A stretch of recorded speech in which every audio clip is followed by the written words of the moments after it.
Alright, what we're making today is called beef machaca. And what I've done is, this is some flank skirt steak, or you could use flank steak or any other kind of meat that would shred after you cook it really good. And what I've done is I've prepared a rub for it, which basically I'm going to put the ingredients in the description, but the rub is 2 tablespoons of chile ancho powder, 1 tablespoon of cumin, 1 tablespoon of smoked paprika, 1 tablespoon of salt, plus 1 tablespoon of garlic powder. And what I'm going to do is I'm going to rub this meat down, put it in some aluminum foil, and then put it in the refrigerator for a couple of hours. Okay, I've rubbed all the spice on my meat.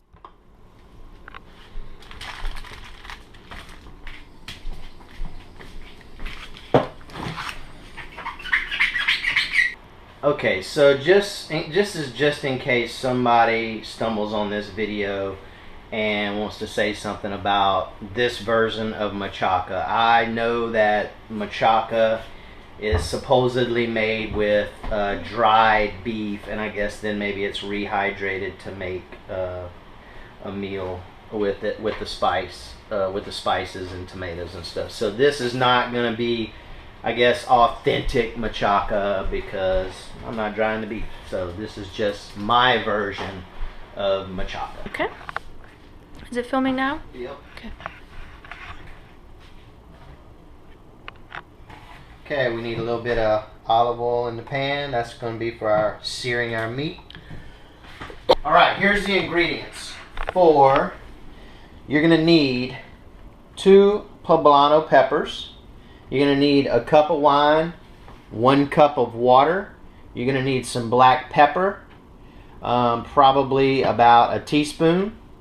You're going to need some salt, and that's going to be just to taste. You're going to need 6 cloves of garlic, and as usual, this is my pre-frozen chopped garlic. 2 bay leaves, 1 onion. You can use a red or a white. I'm using red, obviously. 2 serrano peppers or 2 jalapeños. You're going to need, these are not Roma tomatoes, but if you were going to use Roma tomatoes, use 2 Roma tomatoes. Otherwise, these are little cocktail tomatoes, and I'm using 4 of those.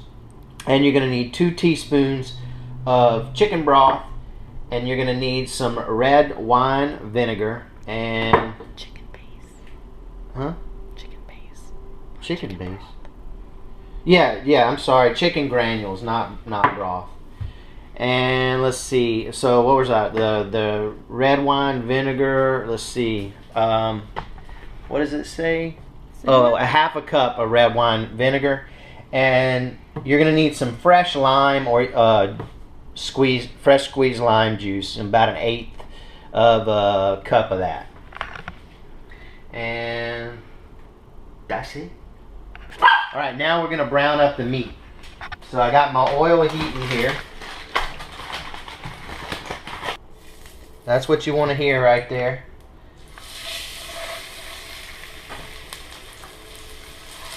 And I would say it's probably going to take about 4 minutes to sear both sides of these. And you're going to have to do it in sections. So I got about 3 or 4 pieces of meat left. So I'll show you what it looks like after I get finished searing it. Meanwhile, preheat your oven to about 350 degrees. Alright, I'm flipping these now, and that's what you want, to brown it up like that. Alright, I'm going to show you how to cut an onion.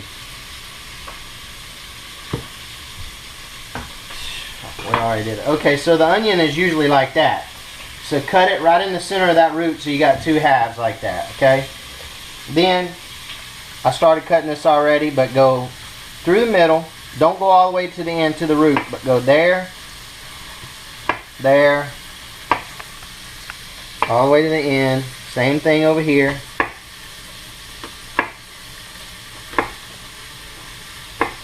Then go through the middle this way.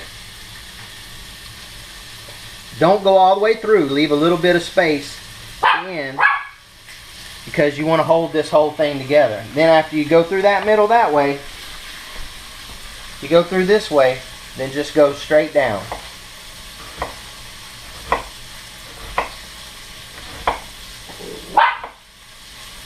And just keep doing that, and you see you have perfectly chopped onions. Bam! Alright, so I've chopped up all my veggies. I've quartered my tomatoes, chopped my onion up. The only thing I really left intact was the poblanos, and I just de-seeded them and stemmed them. And what I'm going to end up doing is, with the wine, I'm going to deglaze this pan with the wine. That looks good. Okay, we're going to deglaze now with only the red wine. And water. And the water. I'm sorry. Red wine plus the water.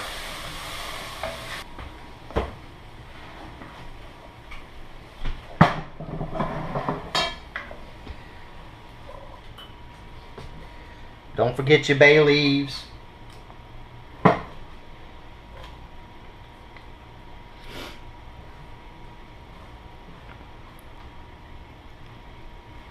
Your red wine vinegar goes in. Put your 2 teaspoons of chicken bouillon in there. Put you some kosher salt in there. I'm going to call that about a teaspoon, maybe a little more. And we'll be adjusting that, I'm sure. Alright, I don't have a third of a teaspoon of this. So I'm going to use a heaping quarter of cinnamon. About that much. Yum. We're going to do a whole lime, medium-sized lime. Okay.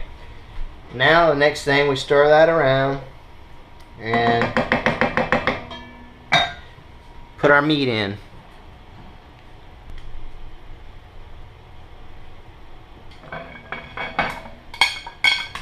Get all them juices in there.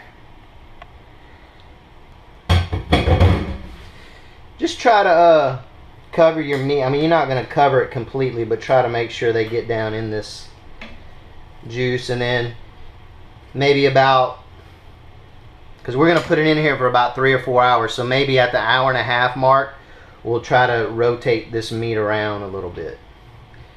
So right now we got that on there. Last but not least,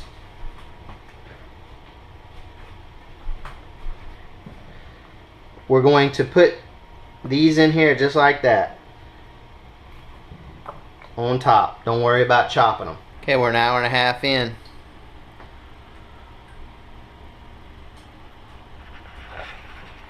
This we're gonna. Actually, we don't even need to move that meat around because it's submerged. So we're good.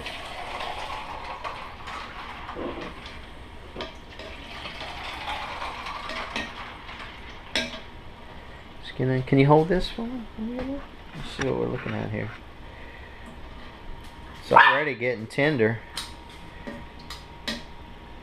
Not really. Not really. Not where we want it.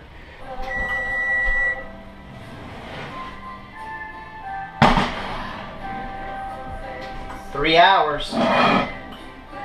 Woo. Looks good.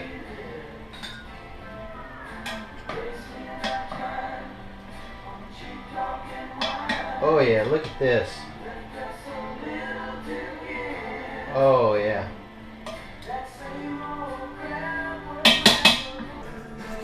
Alright, what I've done is I've removed all of my meat from there and I'm gonna shred it. And this is my leftovers. And oh my god, it smells so good. So not only what else did I did is I removed the bay leaves from here as well. So I'm going to shred the meat and get back with you in a second. Alright, my beef is shredded and it tastes delicious. So the next thing we're going to do is I'm going to let this sauce cool down a little bit. When it cools a little bit, I'm going to put it in a blender and I'm going to blend it up. And that's going to make like a little gravy that I can add back to the meat if I want.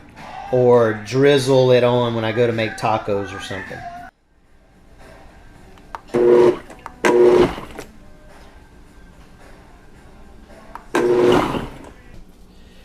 Alright, there's the finished product. I put all the meat in the broiler and I broiled it and got it a little crispy. And now I'm ready to eat some tacos. So that's it. Beef machaca. Do it.